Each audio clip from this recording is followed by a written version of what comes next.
नमस्कार साथियों, आपके अपने चैनल एम के नर्सिंग एकेडमी पर बहुत बहुत स्वागत है। आपके साथ मैं महेश कुमार हूँ। आज से हम यूपीपीएससी के लिए एक बेहतरीन टेस्ट सीरीज़ की शुरुआत करने जा रहे हैं, जिसका नाम हमने रखा है सोर्स सिलेक्शन एमसीक्यू सीरीज। इसका पार्ट 1 हम देखेंगे। हम डेली जो है मॉर्निंग में हम साइकेट्रिक सब्जेक्ट के एमसीक्यूज देखेंगे और शाम को 6 बजे इसी चैनल पर आपको एमएसएन और फंडामेंटल्स के एमसीक्यू देखने को मिलेंगे। तो आज हम साइकेट्रिक के क्वेश्चन देखेंगे। इसमें अपन साइकेट्रिक का इंट्रोडक्शंस पे बनने वाले जितने भी इम्पोर्टेंट एमसीक्यू है उनको सोल्व करेंगे अपन।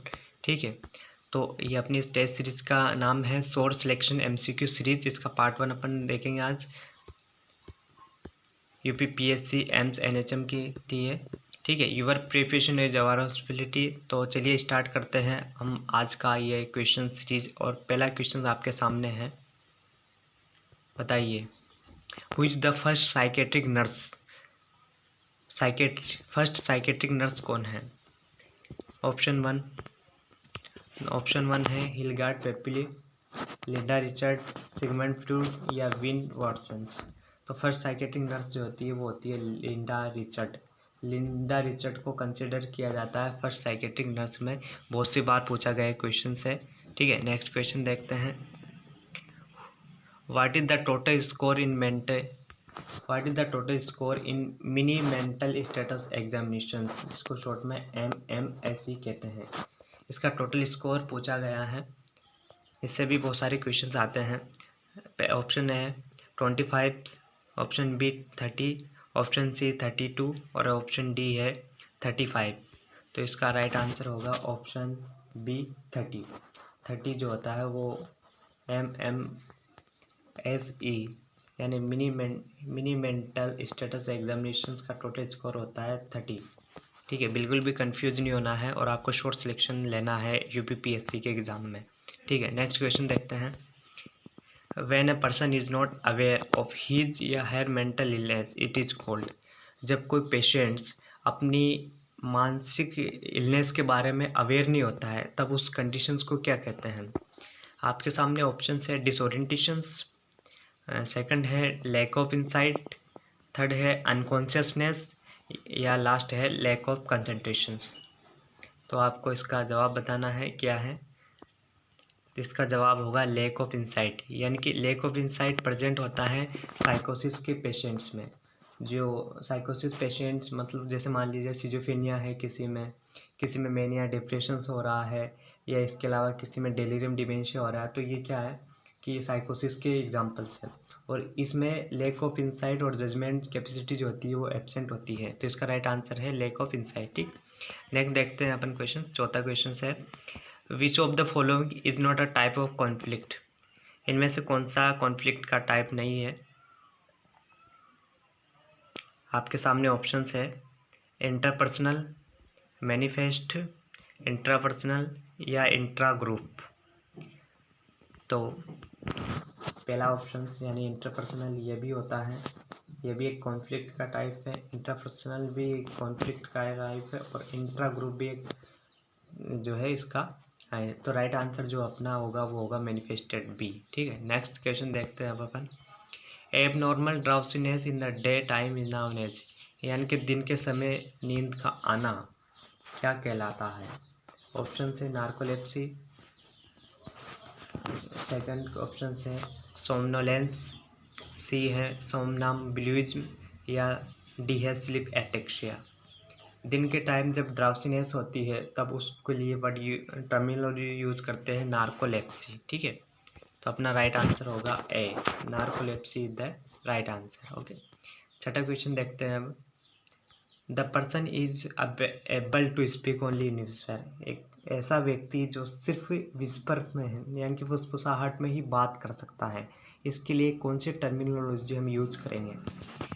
ऑप्शंस देखना है और फटाफट अपने जो है वो कमेंट करना है, बताना है कि क्या इसका राइट आंसर है। आपके सामने ऑप्शंस है एफोनिया, म्यूटिज्म, एफेजिया, स्टूपिनेस। ये साइकेट्रिक है और साइकेट्रिक में जो बनते हैं क्वेश्चंस वो ऐसे बनते हैं कि लगभग ये सही है। इसमें बहुत डीपली जो है वो पढ़ना होता है, तभी इसका MCQ हम सोल्व कर सकते हैं। ठीक है, तो इसका राइट आंसर होगा ऑप्शन ए, एफोनिया। एफोनिया को कहते हैं कि जब व्यक्ति बोल नहीं पाता है, और जब बोलता है तो सिर्फ वो फुसफुसाहट में ही बात कर सकता है, तब उस कंडीशन को कहते हैं एफोनिया। नेक्स्ट देखते हैं द पैरेट लाइक रिपीटिशन, यानी कि तोते के समान शब्दों का बार बार उच्चारण करना किसी अदर व्यक्ति के द्वारा, तो उसको किस नाम, किस टर्मिनोलॉजी से जानते हैं? साइकेट्रिक में उसे किस नाम से, किस टर्मिनोलॉजी से जानते हैं? ऑप्शन है आपके सामने एनमेसमेंट, एक्कोप्रेक्शिया, एक्कोलेलिया या नियोलिज्म। अब दो टर्मिनोलॉजी यहाँ पर आती हैं जो कि बहुत कन्फ्यूजन करती है स्टूडेंट को। पहली है एक्कोप्रेक्शिया और एक्कोलेलिया। आपको ये समझना है कि अब अपना पहले अपन समझते हैं कि अपना जो क्वेश्चन है उसका राइट आंसर क्या है। वो उसका राइट आंसर है एक्कोलेलिया। एक्कोलेलिया में जो होता है वर्ड्स का रिपीटिशन होता है। क्या इसमें वर्ड्स का रिपीटिशन होता है बाय अदर पर्सन। और एक्कोप्रेक्शिया में जो होता है इसमें आपकी फिजिकल एक्टिविटी का रिपीटिशन होता है किसी अध्याय में। ठीक है, तो आप ऐसे भी याद सकते हैं पी फॉर फिजिकल एक्टिविटी, और इसमें एक इसका याद रख लेना कि शब्दों का बार बार रिपीटिशन करना किसी अध्याय। ठीक है, नियोलिज्म का मतलब होता है कि नए नए वर्ड्स का क्रिएट करना, उसको नियोलिज्म कहते हैं। नेक्स्ट क्वेश्चन देखेंगे अपन।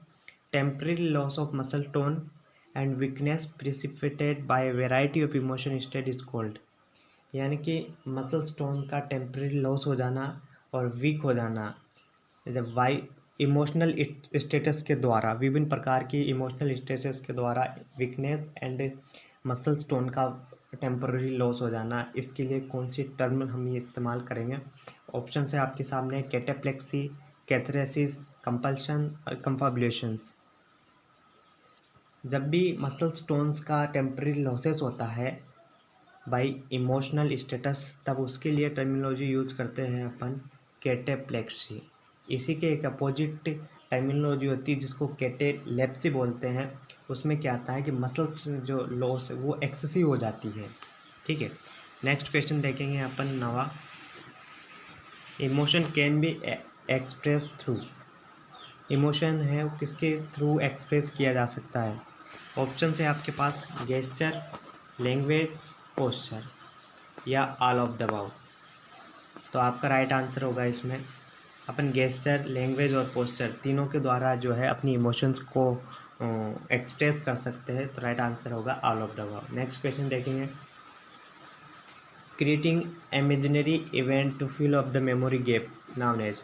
मेमोरी गैप, जब कोई कहानी सुना रहे हो और उसके बीच में पिछला अंश, थोड़ा सा अंश भूल जाते हैं, तो व्यक्ति अपनी तरफ से कुछ कल्पना करके उसमें वो जो गैप है उसको भरता है। उसके लिए साइकेट्रिक में कौन सी टर्मिनोलॉजी यूज की जाती है वो बतानी है आपको। ठीक है, ऑप्शन है आपके पास सर्कमस्टेंशियलिटी, नियोलिज्म, कन्फबुलेशन, कंपल्सेशन। तो इसका राइट आंसर होगा कन्फबुलेशन। कन्फबुलेशन में मेमोरी गैप को फिल किया जाता है। ठीक, नेक्स्ट क्वेश्चन देखेंगे अपन। नेक्स्ट क्वेश्चन है who is the father of modern psychiatric. Modern psychiatric के फादर कौन है? आपके पास ऑप्शंस हैं बेंजामिन रश, फिलिपिन स्पेनिल्स, एमिल क्रेपलिन्स या विलियम टूके। देखिए, जो बेंजामिन रश है ये अमेरिकन साइकेट्रिक के फादर है, और अपना राइट आंसर ही होगा फिलिपिन्स स्पिनेल, जो कि फादर है मॉडर्न साइकेट्रिक के। ठीक है, बिल्कुल भी कंफ्यूज नहीं होना है आपको। नेक्स्ट क्वेश्चन देखेंगे अपन, 12वां क्वेश्चन है, और ये 2 क्वेश्चन हैं हमने आपके लिए है। इसका जवाब जो है वो आपको ही देना है। The international classification of disease is published by, यानी कि ICD क्लासिफिकेशन किसके द्वारा दिया गया था? ऑप्शन है आपके पास American psychiatric association, Indian society of psychiatric nurses या इंटरनेशनल साइकेट्रिक एसोसिएशन, और लास्ट है वर्ल्ड हेल्थ ऑर्गेनाइजेशन। इसका जवाब और नेक्स्ट जवाब जो है DSM classification of mental disorders published by. DSM classification किसके द्वारा किया गया है ये भी आपको बताना है। APA यानी कि American psychiatric association, world health organisation के द्वारा, इंटरनेशनल साइकेट्रिक एसोसिएशन के द्वारा या अमेरिकन साइकोलॉजिकल एसोसिएशन के द्वारा। तो इसका जवाब जो आपको नीचे कमेंट बॉक्स में लिखना है। बस कि आपकी प्रिपरेशन कैसी चल रही है। Thank you so much. और हमारे जो MCQ सोल्व हैं शाम को जो MSN फंडामेंटल की आने वाली, उसके लिए भी हमारे चैनल को सब्सक्राइब कर लेना, ठीक है। Thank you.